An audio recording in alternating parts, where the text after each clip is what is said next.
So here we go. Some things that have been happening in my classroom as of late, some things I've discovered, some things I've learned, and I'm here to share. So first things first, we are not quite at the 2-month marker, but we're getting there in terms of how long the students have been in school. I have 6th graders, so they are coming from an intermediate/elementary school, and a lot of their intermediate and elementary behaviors carry over. And not just myself, but my team has been discovering how difficult their transition has been. Even a couple of weeks in, yes, we're giving them grace. Yes, we understand they've never done this before.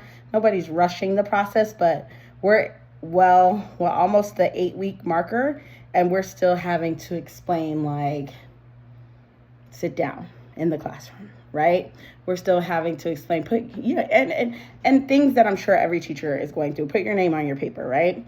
Just the basic things. And we've been consistent. We try to be consistent throughout, Every teacher teaches different. We understand that. But like, you come into the classroom, you sit, there's something for you to do. We hand them something at the door so they can sit down and kind of focus, right? We always have something for them to do at the door. We're always waiting for them at the door. We don't allow kids to just leave out of our classroom from one period to the next. We make them wait outside till the class is empty, and we meet them at the door, greet them at the door, and give them something to do. They walk in with it, sit down with their paper, pencil, whatever, and they start immediately, consistently.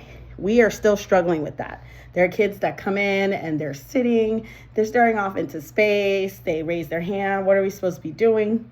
Even though I handed them what they're supposed to do at the door. Just little things that are exhausting still at 8 weeks. And then what else is happening? So yeah, I'm discovering for myself and, sharing these ideas if they are asked of me, but trying to understand that at this juncture as a teacher, we're barely, not quite at the 8-week mark, so 2 months, that it's still okay to pivot, right? Some things that you think that they're supposed to grasp and they're not grasping, it's okay to pivot. We're at the marker now that we've tried something for 8 weeks and some of that isn't working. Will I change the structure on how they come in and they sit? No, but will I change maybe what they have to do when they come in and sit? Possibly. I'm also at this juncture where I'm trying to pivot because first 8 weeks, like everything should have been simple and review in terms of math. I teach math, by the way, if I didn't mention that, or if you haven't discovered that. But I'm teaching math, and the first, we'll say 6 weeks, because the first 2 weeks I didn't really do a lot of math. I did like pre-assessments, see where they are, kind of gauge different things, some math fluency, some math facts, some math around the world, things to just kind of build up that information of knowing who can and who can't, where we are, and our multiplication tables and their number sense. So I gathered that information within the first 2 weeks. And so 6 weeks in, I'm looking to pivot on how I teach. I'm exhausted. I teach 3 different classes for long blocks. Some of them are back to back, right? So the kids stay with me for the long blocks. Some of them are short blocks, 40-minute blocks. And they come, they go, they come back, right? That's even harder. Some of them see me at the beginning of the day and at the end of the day. So there's a huge gap in how much they see me. But the point is, like, it's constantly teacher directed at this point. And I'm exhausted because the teacher directed procedures and routines are exhausting me at 8 week. And now I'm still teacher directed, academics or subject directed is still a lot of me. And I'm gathering that because if it's very difficult for them to follow directions and they haven't yet created that independency or that confidence to know that what they're doing they can do and they're capable because I've given them the tools to do it, then I'm going to have to pivot because I'm having to teach whole group a lot. And I don't typically teach that way. When I was in science, I've been in math before, different grade level, 8th grade. And by then, they're middle schoolers still, but they've kind of gathered how this all works from 6th, 7th to 8th grade.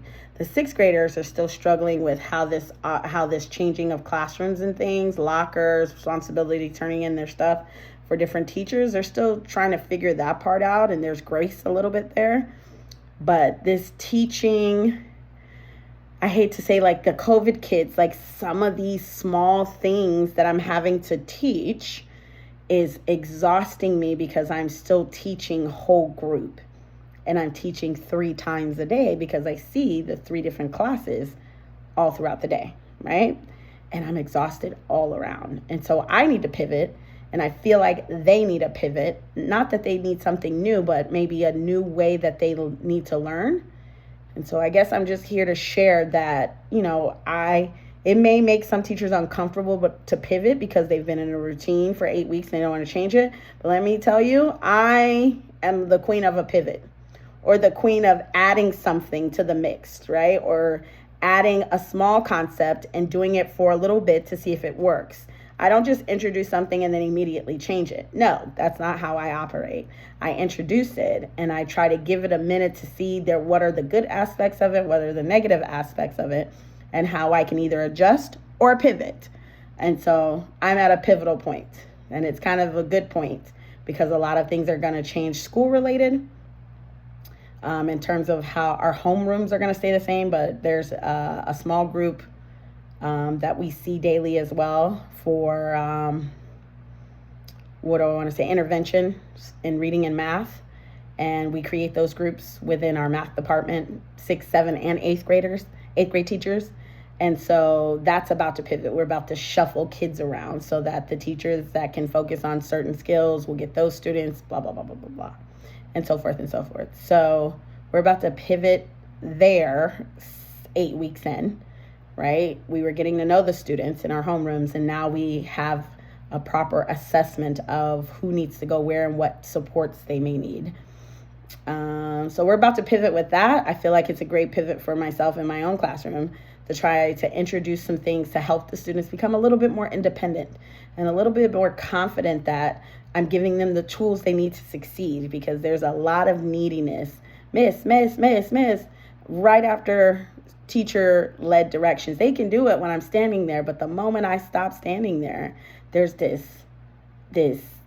huge influx of, I need help. And it's like, no, you don't. We all did it together. I called on everyone. We asked. I did all of the things I was supposed to do to assess that you know what you're doing. And now it's your turn to show me that you know what you're doing. And they lose it. The moment I stop doing it on the board, they are done. I don't know how to do it. I can't do it. I need my help. I mean, I would say 90% of the class hands are raised. 80, let's say 75%. I'm over exaggerating. There's at least 3 or 4 students that know how to do it and they can do it on their own. Not that eventually they're not going to call on me, but they're not calling on me for the same reasons that the kids that are not confident and not capable, or they are capable or not feeling like they're capable of doing it on their own, are calling me for everything, right? So I'm exhausted. I said all of that to say I'm tired and I'm looking to make a pivot. And I've got some ideas. I want to share those ideas. I will share those ideas that I've been lingering on for like a week or two. And now I'm